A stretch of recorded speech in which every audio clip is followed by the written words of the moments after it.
নমস্কার বন্ধুরা, গল্প শুনোতে আপনাদের সুস্বাগতম।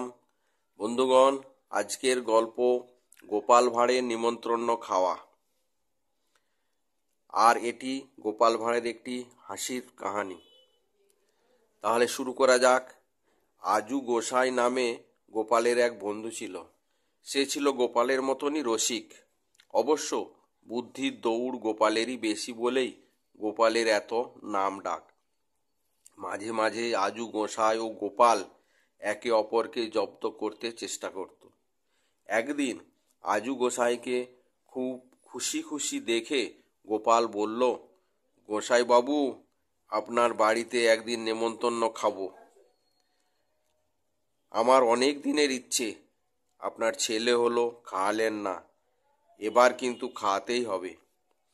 আজু গোসাই মুচকি এসে বলল, এতই যখন তোমার খাওয়ার ইচ্ছে, তখন মঙ্গলবার আমার ওখানে তোমার নিমন্ত্রণ রইল। এই সঙ্গে আরও 4 জন বন্ধু বান্ধবকেও নিমন্ত্রণ করব।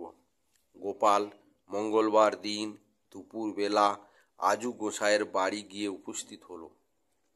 আজু গোসাই আরও 4 জন বন্ধুকে নিমন্ত্রণ করেছিল। ওই 4 জনের পাত আর গোপালের পাত আলাদা। গোপাল আলাদা পাত দেখেই বুঝতে পারল যে আজু গোসাইয়ের মতলব ভালো নয়।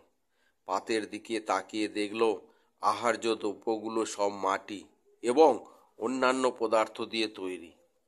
গোপাল পাতে বসে এক বাতকর্ম দিয়ে উঠে পড়ল। আজু গোসাইও তা দেখে বলল, এ কি গোপাল, বাতকর্ম দিয়ে উঠে পড়লে?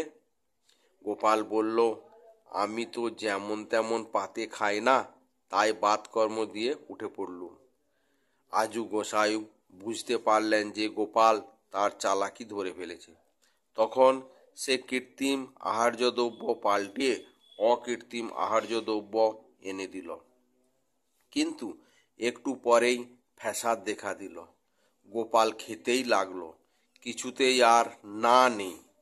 আজু গোসাই ও তার বন্ধুরা গোপালের খাওয়ার বহর দেখে ভীষণ ঘাবড়ে গেল।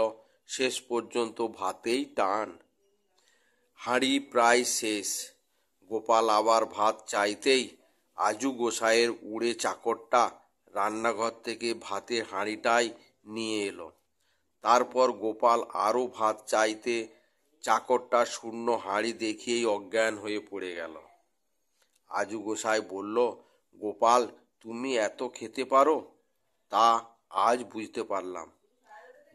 গোপাল মুচকি হেসে বলল, আপনার এখানে খাবো বলে 3 দিন ধরে পেট খালি করে রেখেছিলাম। 3 দিন পেট খালি করার বহর দেখেই ঘাবড়ে গেলেন?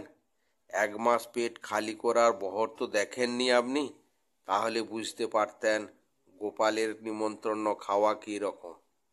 তাহলে বন্ধুগণ, কাহিনীটি কেমন লাগলো কমেন্টস করে অবশ্যই জানাবেন। ভালো লাগলে লাইক করবেন, শেয়ার করবেন। আর এখনও যদি আমাদের গল্প শুনো সদস্য না হয়ে থাকেন, তাহলে আজই সাবস্ক্রাইব করে বেল আইকনটি ক্লিক করুন। তাতে করে প্রত্যেকটি নতুন নোটিফিকেশান আপনাদের কাছে পৌঁছে যাবে। আজকের গল্প তাহলে এখানেই শেষ করছি। জয় হিন্দ, জয় ভারত।